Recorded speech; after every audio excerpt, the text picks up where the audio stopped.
Hoje, Saúde com Vida Sustentável está aqui no circuito do seminário das ODS. Então, vem comigo!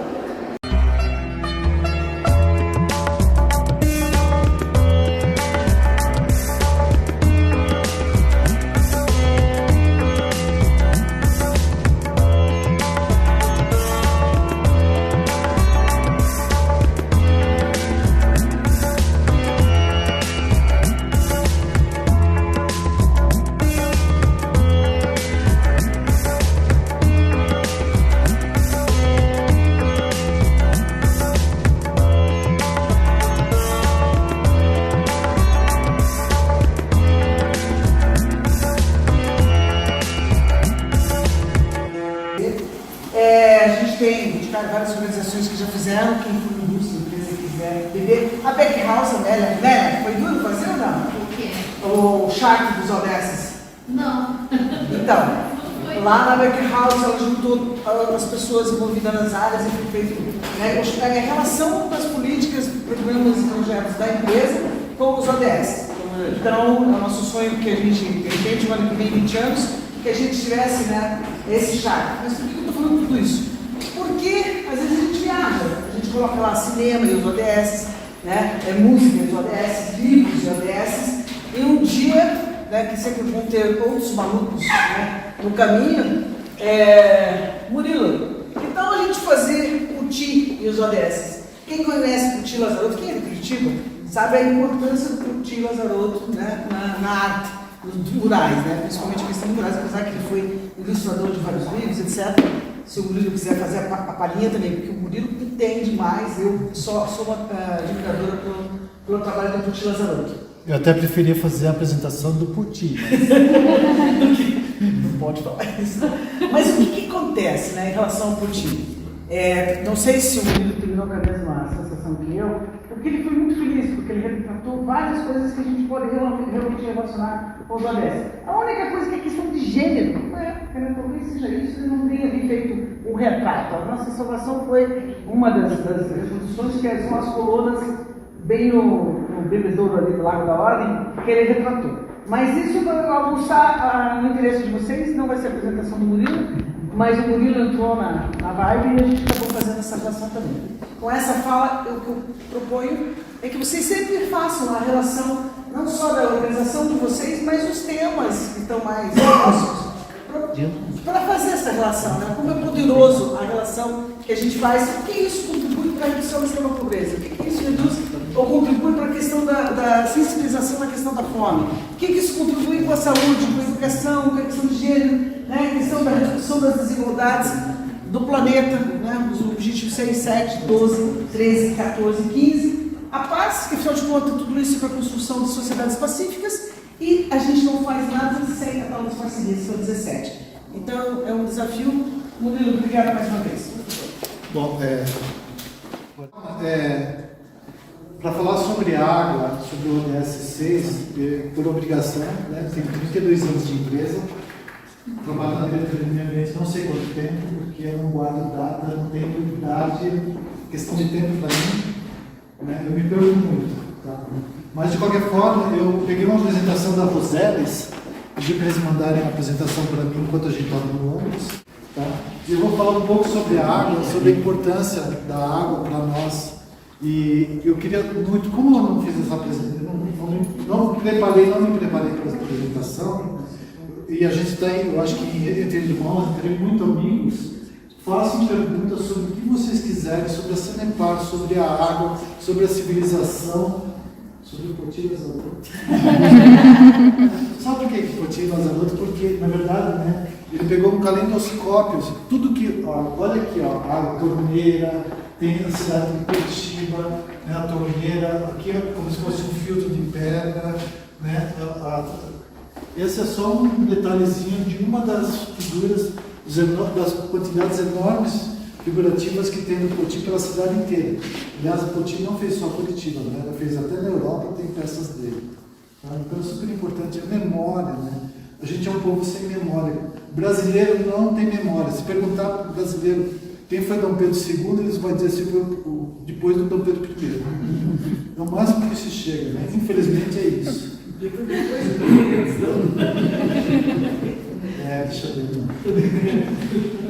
Deixa eu ver se eu consigo aqui. Bom, a companhia presta serviços para 340. Quantos municípios tem no estado do Paraná? 399. A Sanepar presta serviços para 345 dos 399 municípios. Os outros, normalmente, são as prefeituras assumiram. Às vezes são municípios antigos, né, sistemas antigos, que as prefeituras assumiram antes da existência da Sanepar. A Sanepar, o ano passado, aliás, esse ano fez 60 anos. Então, é uma empresa nova, né? 60 anos é para empresas centenárias. Né? E ela foi, na verdade, o resultado de um projeto desenvolvimentista dos anos 60, depois da Revolução, que se quis estadualizar todos os sistemas de saneamento. Então, a maioria das empresas de saneamento estaduais foram fundadas na mesma época pelos mesmos decretos federais. Né? E a Sanepar não deixou de ser diferente. Imagine que cada estado tinha a sua empresa de saneamento. Algumas já não existem mais, alguns estados já privatizaram a empresa de saneamento ou simplesmente se extinguiram, mas são raros, assim, dos 27, são 3 ou 4 só que não tem empresa de saneamento. Agora o Rio Grande do Sul privatizou a dele, né, azar deles. Mas a gente vai chegar lá também. A SEDAI do Rio de Janeiro também está privatizando, está tendo um monte de problemas. E a gente fica assistindo porque elas são irmãs da gente, né? Então tudo que acontece lá, a gente fica com medo que as coisas aconteçam aqui.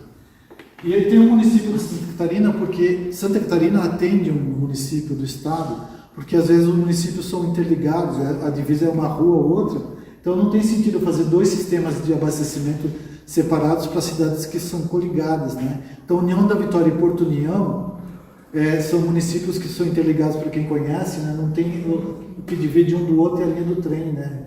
Então a Sanepar atende Porto União. Então, a água liga muito lá os municípios. A água liga muito todas as informações. Só esse caso, né? Porto União e União da Vitória. E a água por causa da inundação, né? Mas o engraçado, o Porto União, que eu saiba, não chega a água lá, só a União da Vitória mesmo, que é a parte onde fica o rio, né? Da curva do rio lá. Que eles insistem em morar dentro do vale. Mas é isso. Então, e tem, acho que é Barracão, se não me engano, que a Sanepar, Santa Catarina que atende aqui. Vocês não fizeram nenhuma pergunta aí. Então, o propósito da Sanepar é saúde e sustentabilidade para a sociedade. A empresa é social, a empresa existe para atender as pessoas, né? A empresa é do Estado, né? Ainda é do Estado e é para atender a comunidade. Na verdade, a Sanepar ela tem um resultado positivo. Teve alguns, dos 32 anos, eu me lembro, uns 4 ou 5 anos deu resultado negativo, por causa de algumas questões bem pontuais, né, econômicas. Às vezes o governador não permitia que subisse a tarifa e a Sanepar continua prestando os mesmos serviços com a melhor qualidade possível. Vocês não têm noção do que é atender com qualidade, porque a água é um dos fatores mais perigosos que tem. Se você distribuir água contaminada para uma cidade, você mata todo mundo de dor de barriga. Primeiro, depois os que, né? Mas assim, é um negócio muito perigoso. Então a água é um negócio extremamente complicado. 70% das doenças que as pessoas têm são doenças de veiculação hídrica. Disenteria, diarreia e outras coisas mais. Assim. É um negócio muito perigoso. E por isso que a Sanepar ela monitora a qualidade da água o tempo inteiro. Existe legislação própria para o saneamento, para a condição da água e do esgoto, mas principalmente da água, e é um controle muito rígido. Se der algum probleminha que dê, você tem que suspender imediatamente a distribuição de água, né? Você corre o risco de tomar uma multa violentíssima, fora a consequência dentro dos hospitais, né? Hoje a gente está vendo aquela questão de Israel lá, infelizmente o que está acontecendo lá é uma calamidade, e o povo está sem água. Então aqueles 2 milhões de pessoas que estão lá, se não morrerem de bomba, muitos vão morrer de doenças, né? Porque eles estão juntados e com água, principalmente água, né? Agora já parece que liberaram o fornecimento de água. Mas se a gente for ver a história daquela região toda, ali tem um buraco, né? Na verdade, onde tem o Mar Morto ali, 400 metros para baixo do nível do mar, só para a gente ter uma ideia do que é aquilo lá. E o principal de tudo lá é a questão da água, né? Tem um rio Jordão que liga o Mar Morto à Galileia, lá, aquela região toda, né? Aos morros lá, aos lugares onde tem a neve. Então, o problema maior lá, a guerra não é muito, vou ser bem sincero, não é muito mais, é pela própria questão da água, porque quem detém a água controla todo mundo, né? Controla a situação toda lá. E tratar a água do mar para você consumir é um negócio muito caro, né? Poucos países no mundo têm dinheiro para os árabes, tem pouco dinheiro ainda para fazer isso. E a água ainda, a qualidade da água não fica assim tão boa como a água que a gente tem, né? Porque a água não é só H2O, não. A gente pensa que é só água, H2O não é. Tem minerais, né? Tem sais, tem um monte de questões bacteriológicas que você tem que controlar, né? E a água traz saúde. A gente vive, né? Vou falar o óbvio, que todo mundo sabe disso, mas a gente é água, né? A gente, no fundo, sem água você não consegue ter saúde, não consegue viver, né? É muito difícil. Jorge, vem cá. O Jorge trabalha comigo há 30 e 40 anos. A gente se conhece há muito tempo, né? E ele trabalha comigo na mesma diretoria. Você pegou mesmo. Opa! Se puder passar para mim aqui, você vai clicando ou você tem coisa para fazer? Eu estou esperando, eu só ajudo o material aqui. Então vai. Vamos virar? Você tem copos aí? Tem. Então, você deixa lá pra gente. Já aqui ou Pode deixar aqui. Legal. Gente, se deixar, eu passo a tarde inteira falando sobre água. Eu te controlo aqui no tempo. Não, eu começo devagar, começo a viajar. Com licença, já que você falou da questão da guerra, Isso. o que mais me espanta, né, nessa questão da guerra hoje é pensar que a gente tem gente aqui de Paranaguá, que Jerusalém até a faixa de Gaza são 90 quilômetros. Por isso que quando a gente vê também os mísseis, é assim, a proximidade física que existe nessa questão da guerra. Só esse recorte aqui. É triste porque dizem que tem alguns humanos ali, né? Mas a pessoa que mata a criancinha no berço, para mim, Aproveitar a interrupção, que a gente falou questão da água, não só na questão da guerra, mas aqui toda tragédia natural ou o que for aquilo, mesmo aqui no Brasil, um dos primeiros itens que geralmente as pessoas procuram se mobilizar para viabilizar a questão da água. Então o saneamento ele é primordial. A água, qualquer coisa que acontece, né, que nem aconteceu agora no Rio Grande do Sul, né, aquela tragédia que aconteceu lá. Primeira coisa, as pessoas juntam garrafas de água, copos de água para distribuir, porque quando você tem água, você consegue viver até uma semana sem comer, mas sem água não dá, né? E a água tem que ser água limpa, porque se você for colocado no meio do mato lá, se cair um avião e você tomar água, você vai ter uma diarreia, você acaba morrendo, porque a água, se ela não for limpa, o teu organismo não está preparado para isso, né? Hoje a gente vive numa bolha civilizatória, né? Estou falando óbvio, né? Mas uma bolsa civilizatória em que o nosso organismo não está preparado, né? E a água é uma coisa que a gente ingere todo dia. Essa coisa de 2 litros, 1 litro não interessa, mas o que é importante é que a gente consuma água, né? Então, a missão da Sanepar é assegurar o serviço de saneamento ambiental, e aqui não é água de saneamento ambiental, é mais que isso, tá? É resíduos sólidos, é a questão também da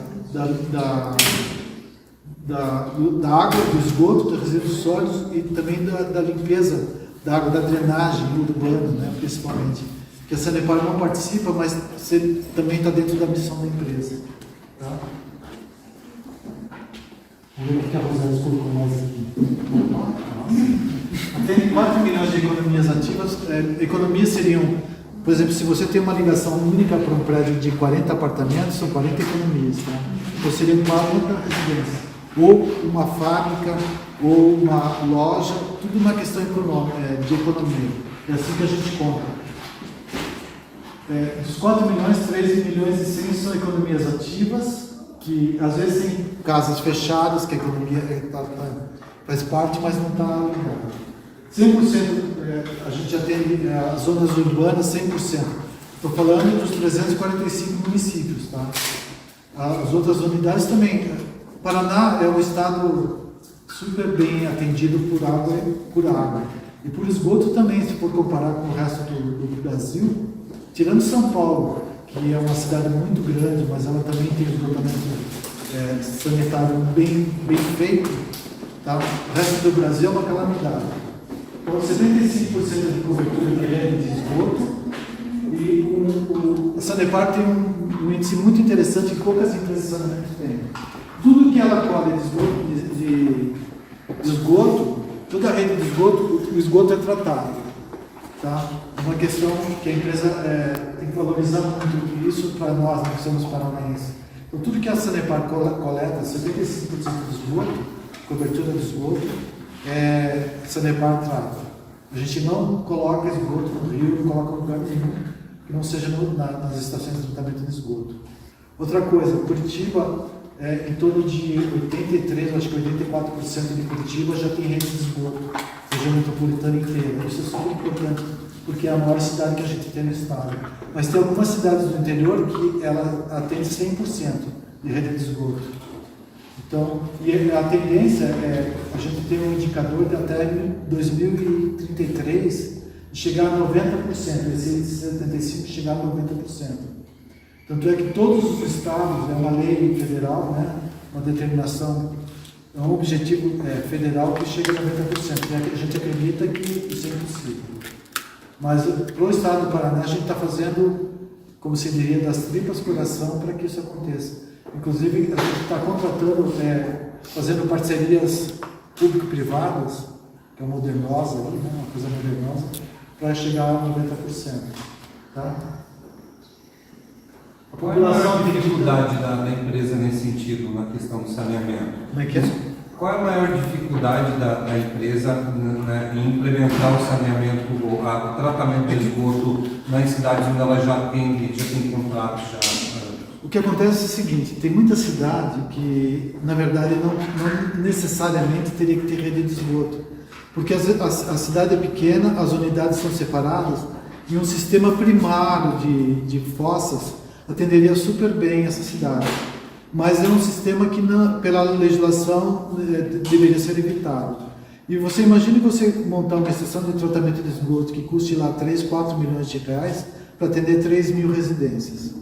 O retorno desse investimento ele não se faz. Então, primeiro, se atender, por exemplo, Curitiba, o que você fizer, o retorno é praticamente 2, 3 anos você paga uma estação de tratamento de esgoto. E o tratamento de esgoto é um negócio que... Tratamento de água que custa 100%, o esgoto custa de 140% a 150%. É quase o dobro, às vezes, para você fazer o tratamento de esgoto. Porque dá muito trabalho para você fazer o tratamento. Fora o seguinte, que quando você trata o esgoto, a gente vai ver aqui na apresentação, você vai ter um monte de lodo de esgoto e depois vai ser... Onde é que você vai colocar aquilo? Então, tem o pós-tratamento, né? Então é uma dificuldade enorme, você tem que dar destinação correta para aquele resíduo de esgoto. Você imagina como é que a consequência disso, né? Você tem que, além de isolar o lodo do esgoto, você tem que tratar o lodo do esgoto, você tem que neutralizar o lodo de esgoto. Então, o trabalho que dá, daí tem que transportar esse lodo de esgoto para algum lugar que seja mais correto. Atualmente, alguma parte dele a gente coloca na agricultura de volta. Alguns tipos de cultura permitem o lodo de esgoto neutralizado. Não é jogar o esgoto em qualquer lugar, porque isso também... Então a gente pensa assim... Não, e o mais engraçado, vou contar uma coisa antiga para vocês. Anos idos, dos anos 60, eles definiram que... Eles falaram assim... nós vamos cobrar um valor para o serviço do esgoto separado da água. Isso está na legislação. Como é que nós vamos fazer isso? Se a gente comprar 100 litros de água, uma casa entra 100 litros de água, normalmente sai 80 litros de esgoto. Então, está resolvido. 80% do valor da água a gente cobra de esgoto. Só que não é isso. O tratamento de esgoto às vezes chega a 200, 300 vezes mais caro. Porque tem uma coisa bem lógica, bem simples de entender. A maior parte do esgoto ele desce por gravidade. A água eu consigo bombear ela a 200, 300 metros de altura. Né? O sistema o bombeamento é pressurizado, né? Toda a água, a rede de água é pressurizada, você consegue mandar ela para as alturas. Né? O esgoto já não. O esgoto é sempre por gravidade. Então, às vezes você tem cidades pequenas que estão em cima de rocha. Imagine cortar a rocha para colocar um tubo de esgoto, isso sai caríssimo. Né? Ou se você tiver que bombear o esgoto, porque tem lugares que você vai ter que bombear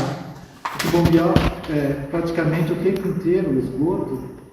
Então, a Sanepar hoje é o maior cliente da Copel, para vocês terem uma ideia de quanto que custa o serviço de água e esgoto. Né?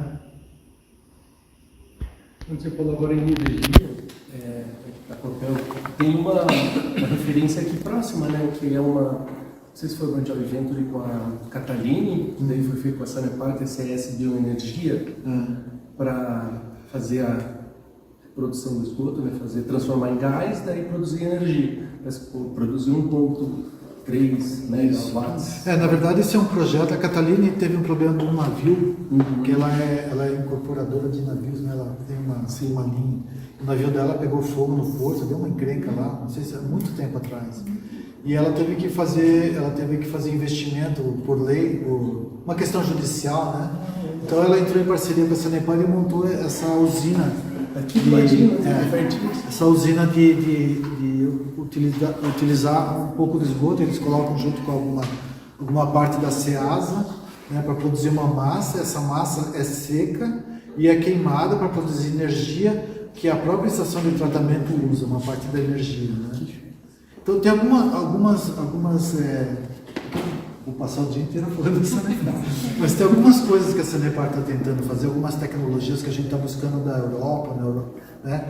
E a gente transformar uma parte do esgoto em energia para poder gerar energia.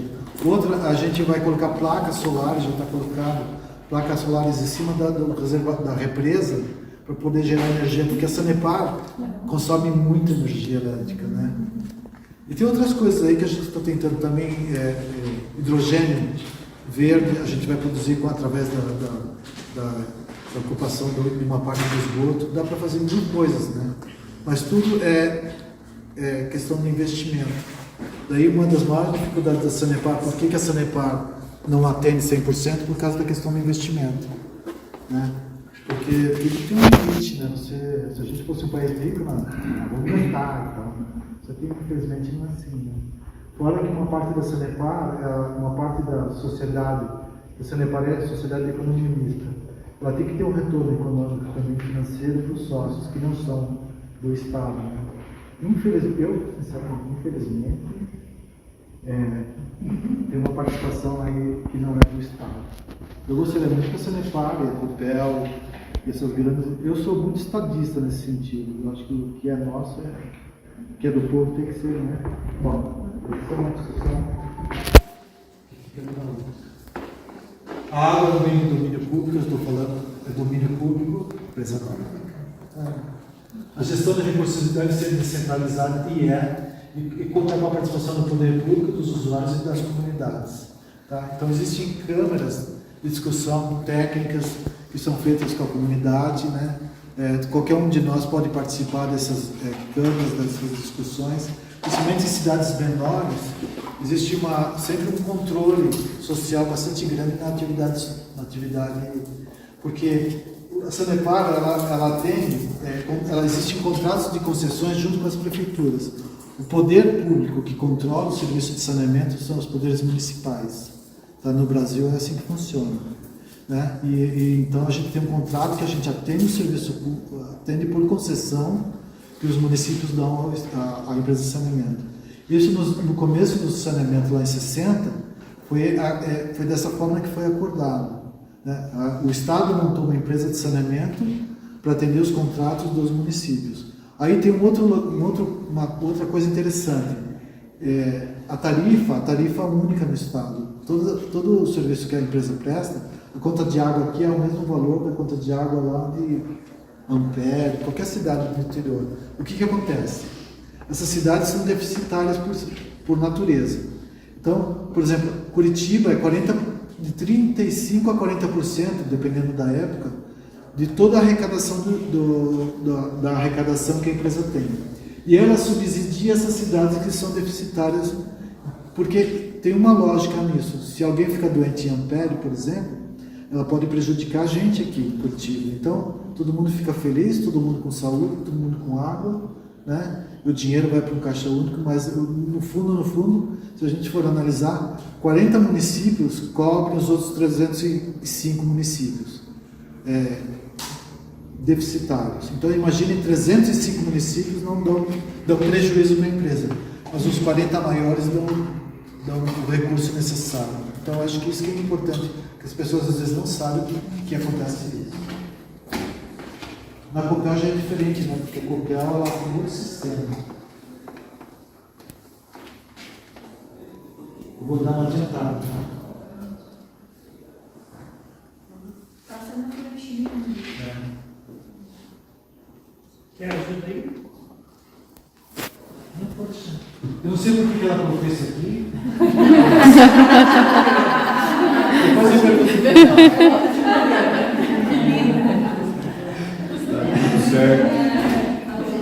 Certo em frente. Mas tá valendo. O livro, será que não seria sobre o uso da água? Porque tem o uso para o lazer, para as pessoas, né, diferentes tipos de... Eu tentei poetizar aquela Pois é, justamente isso, uma imagem poética, é só para cada um olhar e imaginar o que quiser, seus banhos de rio na infância. Eu acho que é coisa da Roseli, sabe? Tem a cara da Roseli. Bom, só para vocês entenderem, então, a gente sabe desde criança, quem estudou no primário, sabe que 90% da água está lá na Amazônia, o resto aqui é essa secura, né? E a gente sabe também, eu acho engraçado que as maiores cidades do país estão em cima da Serra do Mar, né? São Paulo, Curitiba, Rio de Janeiro, Porto Alegre, mas assim, em locais em que é difícil, tem pouca água aqui. São Paulo passou uma seca agora em 2015 e 2017, federal. Depois nós passamos aqui em 2018, 2019, né? Mas assim, a gente está em cima da Serra do Mar, então a água que pinga, a chuva que cai da Serra do Mar para cá a gente tem, para lá não tem mais. Tem toda uma história civilizatória de nós. Por que as cidades maiores estão na Serra do Mar? Porque a Serra do Mar é o paraíso na Terra, né? Se a gente soubesse valorizar o que é a Mata Atlântica, estou falando Mata Atlântica, a beleza que ela tem, a capacidade, né? Eu sou apaixonado pela Mata Atlântica, do que sobrou, né? Os 8% que tem ali. Se a gente soubesse que era assim, a gente devia ter preservado, a gente não devia estar morando aqui. A gente devia estar cuidando disso aqui. Né? Então, essa distribuição da água, isso aqui eu vou passar porque não sabe isso aqui. Então, eu vou falar um pouco de Curitiba. Curitiba, nessa época, essa foto não é de 1900, um pouco de coisa, acho que 1920, mais ou menos. Agora eu estou fazendo curso lá, né? Eu estou fazendo um curso de memória, então eu sei da história de Curitiba. Em 1900, Curitiba tinha em torno de 20 mil almas. Você pega os livros antigos, não eram pessoas, eram uma alma. Eu acho que tinha algumas almas que não tinham corpo. Eu acho que no ano passado, né, que a gente foi lá na Serra da Serra. Esse ano, na verdade, esse ano teve rodado. Foi esse ano. Nós tivemos várias vezes, mas esse ano a gente... eu me perco nos jovens, né? Então, a gente foi esse reservatório, foi construído em 1906 a 1908. Ele está lá na Serra, não está funcionando mais, ele está lá, está inteiro ainda. Tá? Mas ele foi construído com canos trazidos da Europa.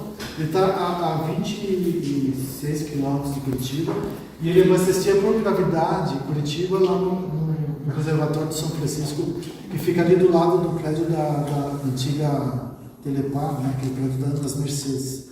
Tá? O reservatório, um dia, Rosana, a gente podia visitar lá, O reservatório está funcionando, ele é de 1908, está funcionando até hoje, está abastecendo o Batel e uma parte das Mercedes. Eu sou apaixonado por ele. Né? Belíssima construção. Eu trabalhei lá perto do... E vale a pena no Vila também convidar todas as pessoas interessadas a conhecer os mananciais. Que Sim. Se quiserem agendar visitas, pode ser de grupos ou individuais, tem no site da Sanepar para agendar.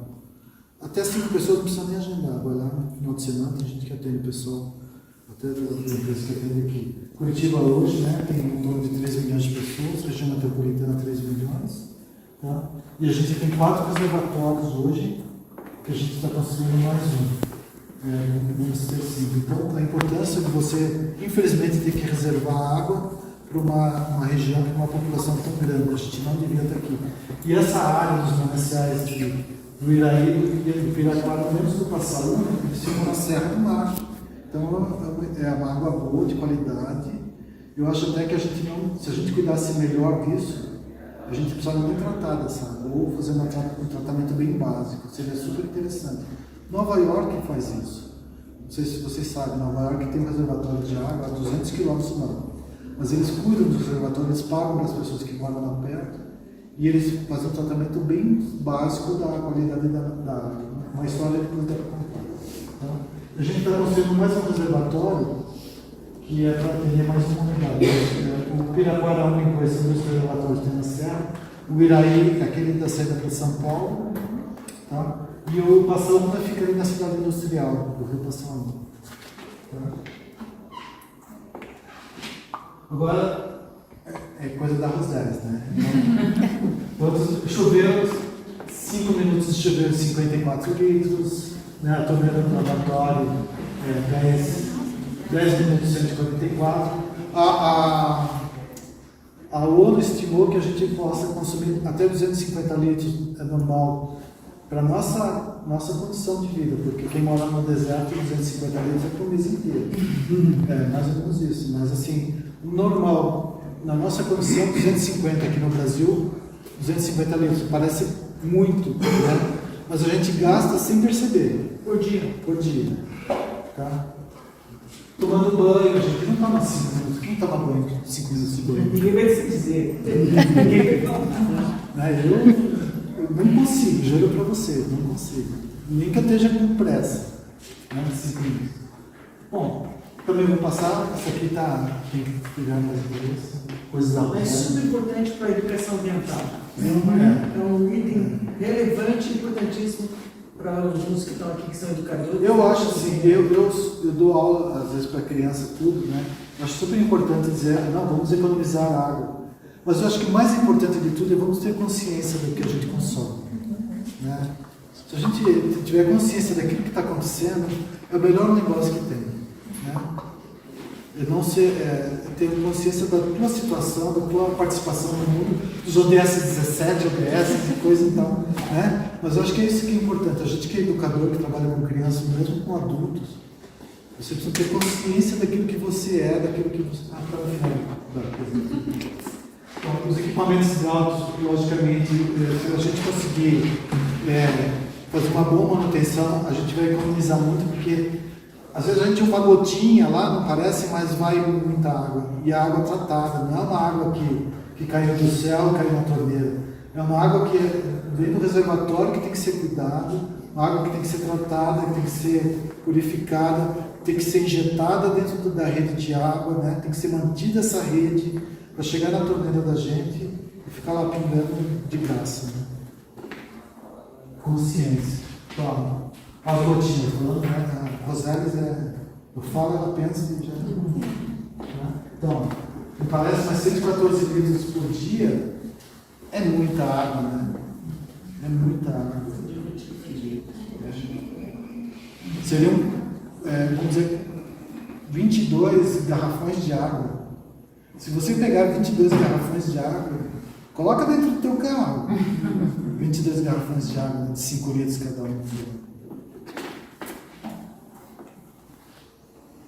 O consumo de água no Brasil, a irrigação, então, o consumo de água consumida, tá? 72% vai para a irrigação, para você irrigar a soja, o feijão, o arroz, milho para você vender lá fora. Plantinha. Hã? E as flores do jardim. Não, essas não tomam muita água, porque tem pouca flor, né? Mas se você andar pelo interior, aí você vai ver que são plantações gigantescas, né? E hoje, São Francisco, o Rio São Francisco sem água, né? A escassez hídrica está comendo aí, solta, né? Por causa da irrigação. Os grandes rios nossos morreram por causa da irrigação, porque eles tiram toda a água que ele der e mais um pouco. Para a irrigação, para alguns ficarem ricos com a agricultura, monoculturas gigantescas, e a gente acha legal. Não é para criticar. Não, gente, eu sinceramente fico pensando como a gente é enganado. Né? Dizem que o Brasil é um país da agricultura. Mas a agricultura é para alguns, né? Eu sou conselheiro da segurança alimentar. Né? E eu fico vendo as pessoas lá dentro desse conselho, é um conselho estadual, que se relaciona. Aliás, o mês que vem tem agora em novembro vai ser em Foz do Iguaçu, depois em dezembro eles vão para Brasília, a questão da segurança alimentar. Então, para vocês terem uma ideia, né, é importantíssimo a questão da segurança alimentar. Eles falam muito da questão do alimento que a gente come, que a gente compra, das frutas, verduras, que isso, na verdade, a gente não come soja, né? Carne e tal, mas a gente não come soja. E a agricultura familiar, a agricultura ecologicamente correta, tudo, né? Então, não é esse 72%, é muito menos que isso. Né? Uso animal 11%, mas também isso é meio discutível, porque a gente tem maior produção de carne do mundo, né? Tem mais gado do que gente aqui no Brasil. Não sei se vocês sabiam disso, né? Bom, os humanos, a gente pensa que a gente consome muita água, não chega nem a 10% do consumo total. A indústria muito menos, 7%, porque a gente também não é um país industrial, né? Mas a indústria consome água, mas ela trata a água também. Agora eu vou falar bem da FIEP e da FIEP, né? Então, eles são muito. Toda a indústria brasileira, a indústria organizada, ela é muito controlada. Né? Ela tem. A regulamentação é muito restrita.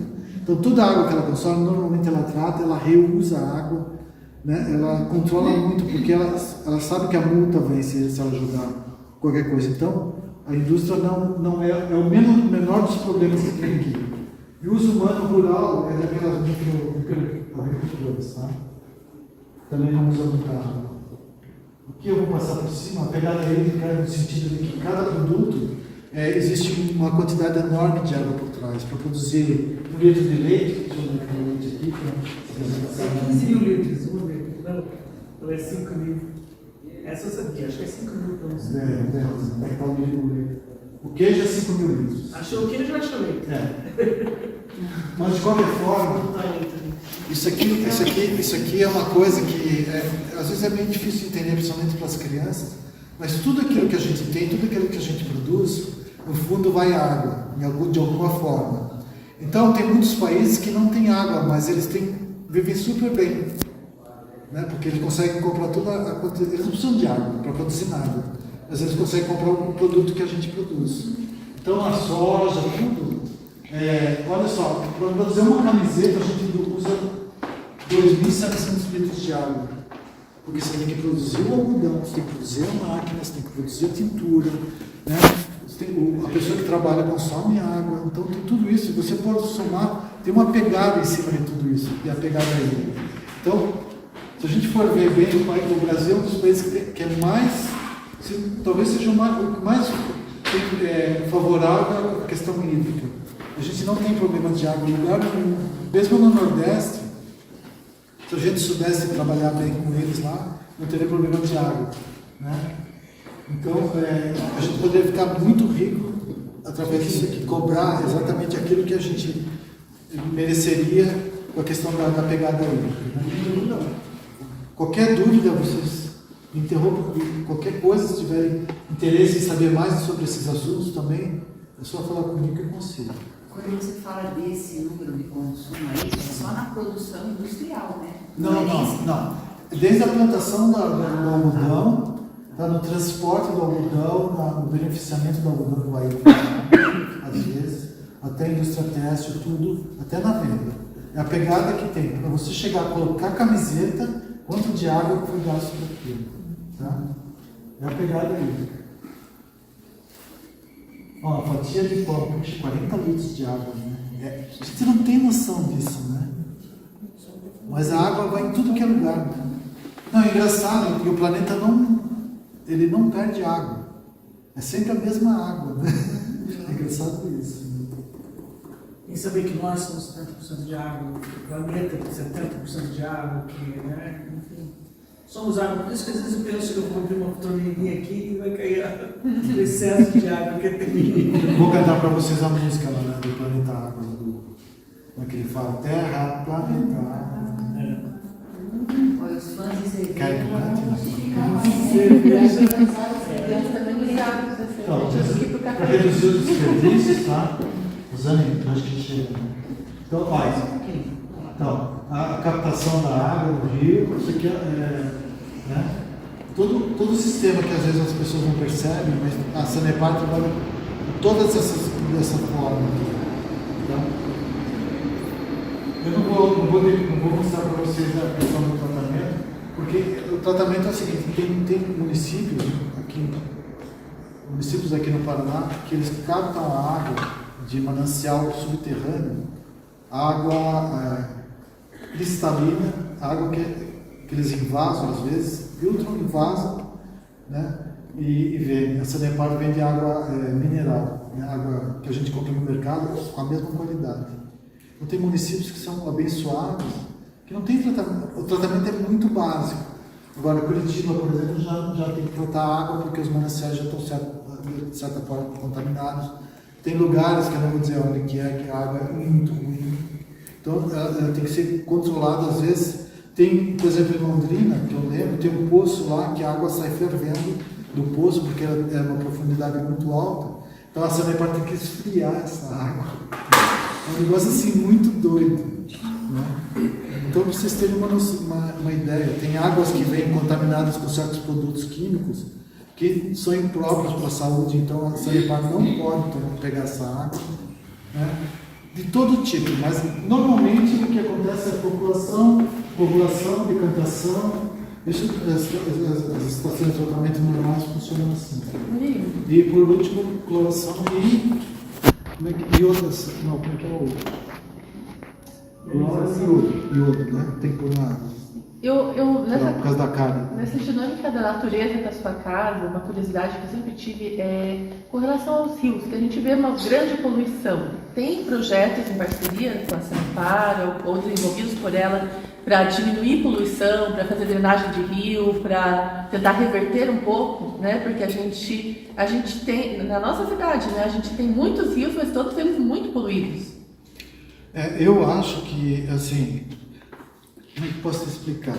Esses rios poluídos a Sanepar não capta água, mas normalmente esses rios poluídos são por causa da questão da educação. As pessoas sujam, né? As pessoas não têm controle, tipo assim, da porta da minha casa para fora que se dane o resto, né?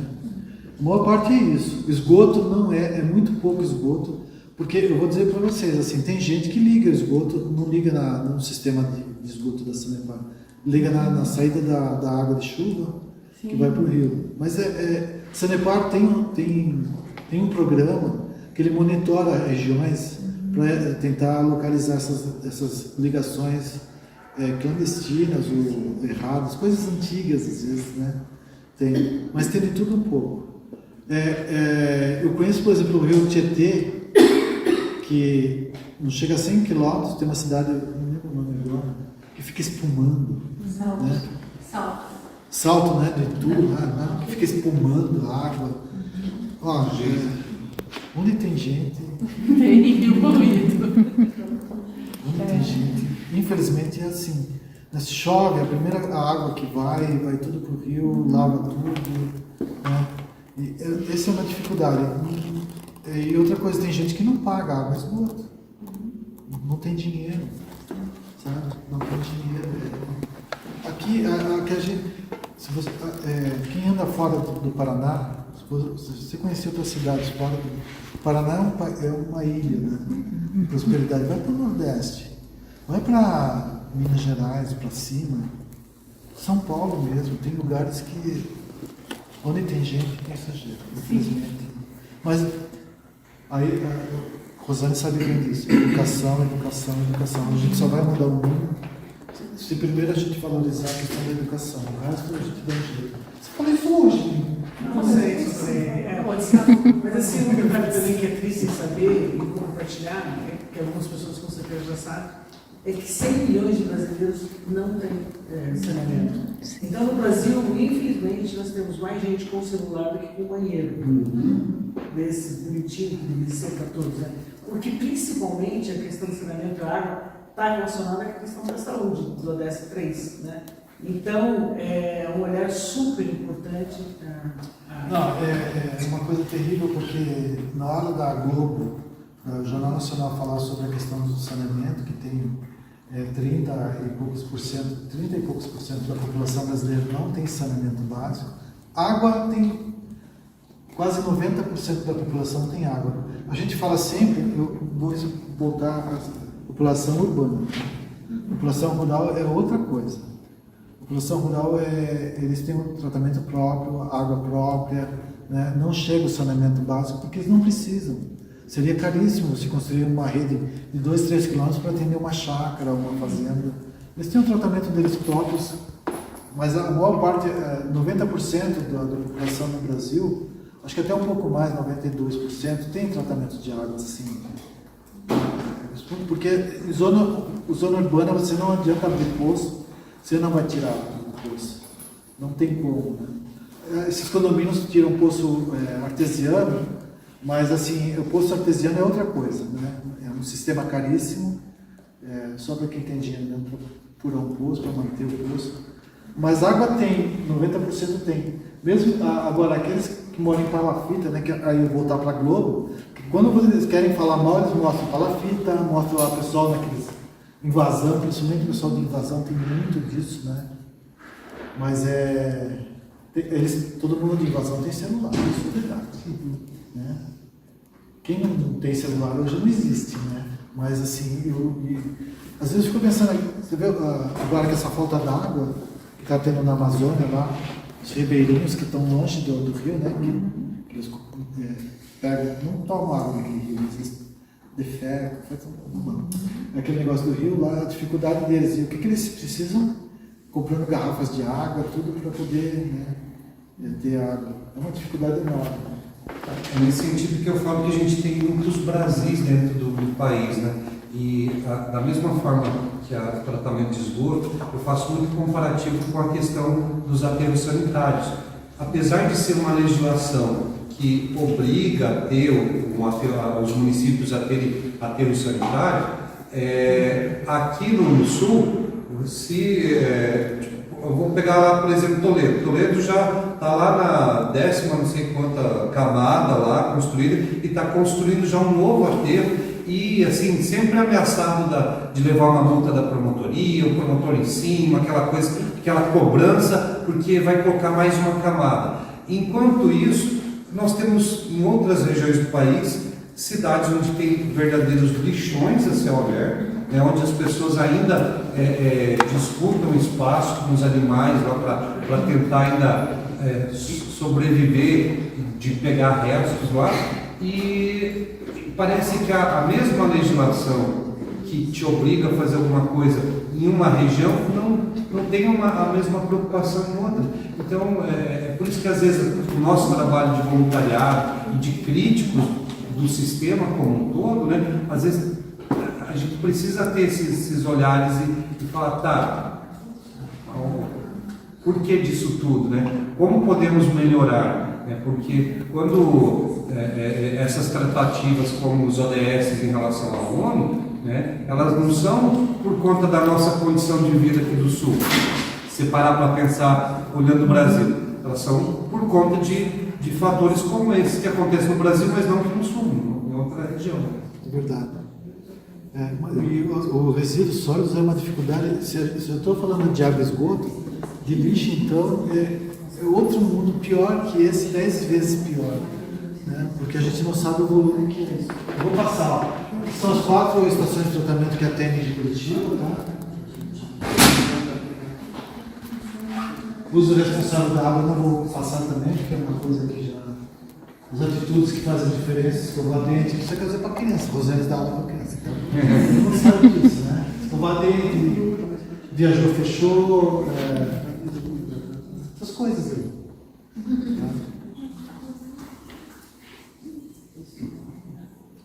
Então, eu estava dizendo para vocês do trabalho que dá o controle de água que a gente faz controle no reservatório, controle na captação da água, no controle do tratamento, em várias formas.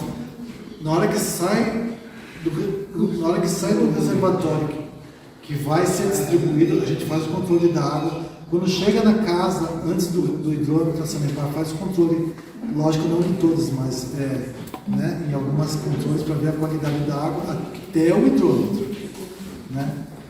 E se você quiser, a Sanepar também pode medir água da tua torneira, desde que você pague, claro. Mas ela pode medir, porque às vezes tem alguma contaminação que a pessoa não está conseguindo perceber. Às vezes a não limpeza da caixa do tratamento, né? Sim, As caixas. é que assim, o que eu ia falar? Outra coisa, né? A Sanepar distribui água 24 horas por dia. A gente não fecha às 6 da tarde. Né? 24 horas por dia. Isso custa muito. Né? As pessoas ficam nesse tratamento de água e de esgoto 24 horas por dia, 7 dias por semana. A gente não para. Isso custa muito caro.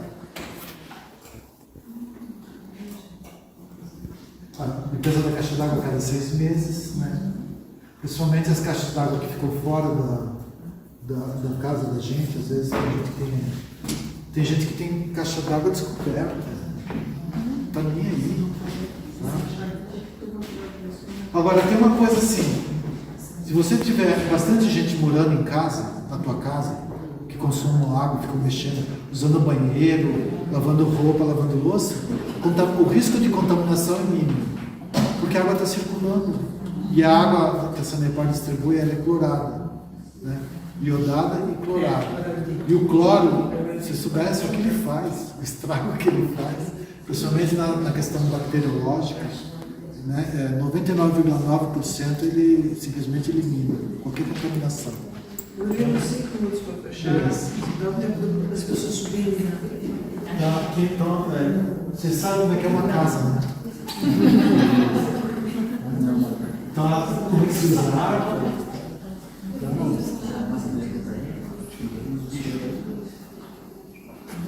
E esse slide está interessante. Então, na verdade é o seguinte, a Rosane, no slide anterior, lá, ela mostrou que uma grande quantidade de resíduos, aqui ó, os sólidos, esses 0,1% de sólidos, isso aqui é os tratamentos das sólidos, fica na grade. A primeira coisa que é quando chega o esgoto na estação de tratamento, ele é gradeado. Então vem muitas coisas, vem até bebidas diferentes do esgoto às vezes. É chocante, né? Mas não é aquele que toma tiro lá em Gaza, não tem. Não é coisa horrível. Que desagradável, a pessoa tão bem fazer. Mas é isso, eu já vi cachorro, chegando no resto do cachorro lá. Mas é isso, então é aquele que eu quis mostrar. Porque tem gente que acha que pode tudo pelo vaso sanitário, né? Não, sai da minha casa, sai da minha casa. E às vezes entope, né? Então é isso, chega lá usado, camisinha, protegido. Quanta gente põe cigarro? Nesses casos que você citou agora. Uma vantagem de quem joga cigarro pelo esgoto é que ele vai morrer mais rápido que a gente. Nesses casos que você citou agora, não tem como saber de onde veio, né? Para notificar as autoridades. Não. Talvez essa seja uma vantagem de quem faz isso, né? Caiu na rede qualquer um. Eu ouvi dizer, não sei se estou certo ou errado, mas eu ouvi dizer que tem formatos para fazer medidas por meio da amostra do esgoto, né? para saber índice de consumo de medicamentos ou coisas assim. Tem, porque é uma coisa legal. Na verdade, eu pedi para umas amigas minhas lá da Sanitária mandarem apresentações. E uma delas lá mandou para mim, tinha uma outra apresentação mais complexa que essa aqui, que eu prefiro não usar. Mas assim, no tempo da pandemia, a gente controlava o nível de infecção da Covid pelo esgoto. A quantidade de Covid que chegava no esgoto, a gente sabia da contaminação que estava tendo na cidade. Pense bem, né? Tudo vai parar lá, né? E uma coisa difícil também de controlar é essa contaminação do remedinho para não ter filho. Anticoncepcional é uma coisa que é extremamente complicada porque o resíduo dele ele vai para a água, ele não fica no esgoto, ele vai para a água, ele contamina o ambiente inteiro. Então é isso. Aqui é o ciclo da água. Esse aqui é o saúde. Tá? Temos o reflexo, não só do que queremos, mas também do que fazemos. E aplausos. A gente sabe que tem vários objetivos, mas um deles é a questão do network, né? Espaços para vocês se encontrarem e fazer coisas acontecer. Eu estive no sábado, no fim de semana, participando da missão de avaliação de projetos sociais do Instituto Bom Aluno, se me permite esse exemplo, e daí eu perguntei pro Quiron, o rapaz Quiron. Ele, na verdade, na fala falou, há 7 anos a gente faz isso juntos. E daí eu perguntei, Fernando, há 7 anos atrás você estava no conselho, né? Então a gente sabe que no conselho surgem parcerias que são longevas. A gente ficou muito legal, honrado de saber que isso tinha acontecido. Okay. Então, só me apresentando de novo, meu nome é Silvana Toledo, eu sou designer de produtos sustentáveis, eu atuo em projetos socioambiental com resíduos diversos. Em cima dos ODS, né, na parte de economia circular, eu trabalho com a parte de comunidades carentes. Eu trabalho com desenvolvimento humano, resgate de autoestima enquanto a pessoa confecciona um produto. E quando eu digo resíduos, eu digo em geral. Então pode ser pós-consumo, seria um cápsula da Nespresso. Ó, esse daqui, ó, é feito com a cápsula da Nespresso. Então a cápsula da Nespresso tem a parte de borra de café, tem a parte de resíduos de indústrias e pós-vencimento. Na área de pós-vencimento, gente, nós estamos trabalhando, eu estou em Paranaguá, na prefeitura, mas também trabalho no Brasil inteiro também, na parte de projetos. Aqui eu trouxe, uma ajuda aqui, ó, aos voluntários. Aqui eu trouxe uns colares, aqui eu trouxe um colar feito, ó, com pedras brasileiras, resina de odonto vencida há 3 anos, tá? Com escama de peixe. Uau! Então isso nós estamos trabalhando lá na prefeitura, lá em Paranaguá, tá? Na parte dos CRAS, então geração de renda, na parte de economia sustentável. E aqui é fio ortodôntico, então não vai dar alergia, não vai, né, deformar, e que legal, para guardar, não ter problema. Vou passar na mão de vocês, tá? Então lá na prefeitura nós estamos com vários projetos legais na parte de reaproveitamento, tá?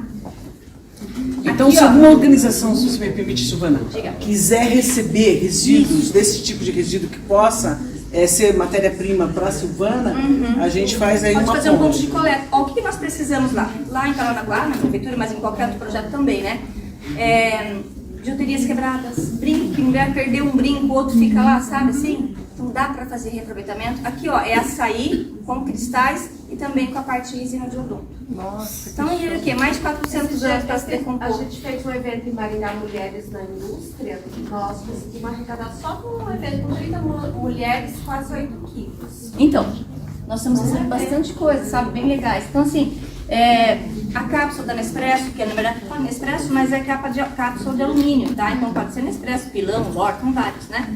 E aí a gente trabalha dentro da economia circular. Então eu crio pensando no descarte. Então na cápsula não vai tinta, não vai cola, não vai nada. Então quando você não quer, você desmonta e manda para reciclagem, tá? Aqui é a última peça.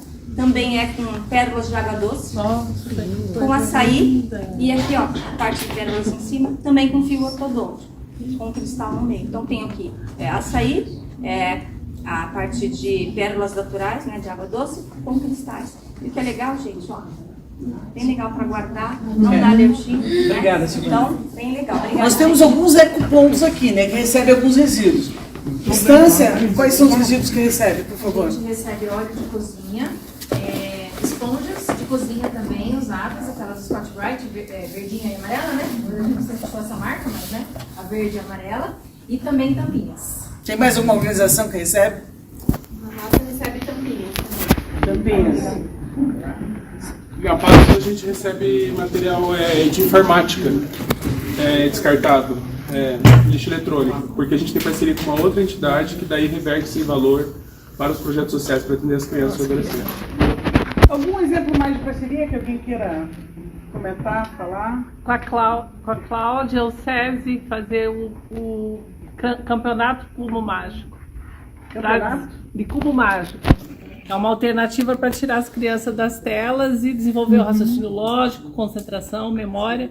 Né, Cláudia? Legal, Cineide. Você acha que deu match com a Volvo para fazer algum trabalho junto? O celular e trânsito já deixamos encaminhados, já um trabalho lá Tá com eles. certo, para avançar, né? Sim. Alguém mais tem alguma... A Débora, com o livro dela. Bom, a Débora com o livro dela. É. Vou fazer a propaganda, né? Eu não sei se vai ter... Hein, Débora, você tem que falar para ele. Eu tô aqui. Sim. Ela levantou a mão também, ó. Então, por favor. Desculpe. Já falou ou não? Bem rapidinho. Além dessa rede que a gente criou e tem vários contatos, eu fiz uma parceria com a vereadora Mirim, a Sofia. Ah, uma gracinha. Uma visita pedagógica para a instituição e da iniciativa dela promover doações, campanhas, assim, sabe? Foi muito bacana. Muito 10. Então, até a vereadora hoje, eu já não estava lá, mas a gente foi foi muito 10. Assim, tá legal. Alguém mais? Alguma contribuição? Débora. Eu fiz um contato com o Luiz, que é do governo, mas para troca institucional também, em termos de... o governo vai estar lançando, acho que um decreto novo na parte de ODS e tal, e a gente vai agendar para a próxima reunião do Núcleo ODS em Toledo uma visita deles para a gente avançar nessas questões mais macro de gestão também. Ficou bacana. Beleza, Gelson, vamos ver. Eu e a Carla. A Carla tem um programa de TV, daí para divulgar o livro, e também Sim. uma Volvo hoje, pela O livro está aqui. Demais o Fala livro. um pouco sobre ele, por favor. E você vai ter uma segunda edição, e se as pessoas podem contribuir no futuro? Sim. Sim, terá uma segunda edição. Bom, esse livro é os ODS em prol de uma cidadania planetária. Eu sou organizadora, são 26 capítulos, 33 coautores, Brasil, Portugal, Reino Unido, Estados Unidos, tem uma colega da Inglaterra também. A da Inglaterra, o ODS que está focado dela é o PAS, que ela faz um trabalho muito interessante de comunicação não violenta. Então tem ODS na empresa, tem um case da Coppercard de Maringá, que é bem legal, porque eles olham a sustentabilidade de dentro com os colaboradores, o que eles estão fazendo, e a sustentabilidade para fora, das parcerias com as comunidades. E tem o ODS na gestão pública, que daí é o case, que é o prefeito mesmo de Maringá escrevendo junto com a Bruna Barroca. Tem o ODS na universidade e o ODS no terceiro setor também, além de cases de mulheres empreendedoras, porque eu estou como embaixadora da Integral Woman Global, que é o hub de negócio internacional voltado para o empreendedorismo feminino. E a Rosane, minha mestra. Na verdade, aqui tem Ela tá no livro. uma coisinha especial. A Débora era a nossa articuladora em Maringá, agora tá a Manuela. Então eu fico honrada que o pupilo superou a mestra. Obrigado. Eu que agradeço por tudo. Que lindo. E a Rô fez o pós-fácil do livro, gente. Essa coisa... Isso que eu perguntei. A gente tá no Amazon, tá no Submarino, depois acha facinho no... manda pro grupo, que daí eu coloco. Tá bom. Obrigada. Assim, a gente podia sortear. Isso. Mas eu vou me permitir, a entregar pro Murilo. Por quê? Claro. Porque ele, na Sanepar, ele sempre nos recebe com todas as pompas. Ele vai ler e vai... Eu vou perguntar, Murilo? 132. Ela vai cobrar, Murilo. Dá um speech. Você topa? Sim. Tudo que você pede, eu faço em dobro. Que lindo. Então, fica para nós uma reunião, ele dá o speech, né, para Esse ano compartilhar com a nós gente. fizemos um projeto sobre leitura de livros que eu achei fantástico. Exato. Né? Infelizmente só tive 10 minutos para falar sobre um livro. Qual foi da o livro? Rosane. Ah, o que desmanche no sólido é. Isso, é. Como é que é? Porque nada é sólido, desmancha no ar. Não sei o quê. Mas de qualquer forma, 10 minutos para falar de um livro de 300 páginas, de um assunto que leva décadas, né, que levou décadas. Mas assim, eu vou ler esse livro, vou comprar outro se estiver disponível. E esse eu vou doar para a biblioteca lá da Sanepar. Legal! Isso Não, que vou é. comprar 2 livros e um para a biblioteca lá da FIEP, que eu estou fazendo. Que joia! Tem uma biblioteca lá no Passo da Liberdade. Então, Posso tirar uma foto então, Murilo? Vai lá, vai. Eu tô no fim da festa, não sei se você vai ficar.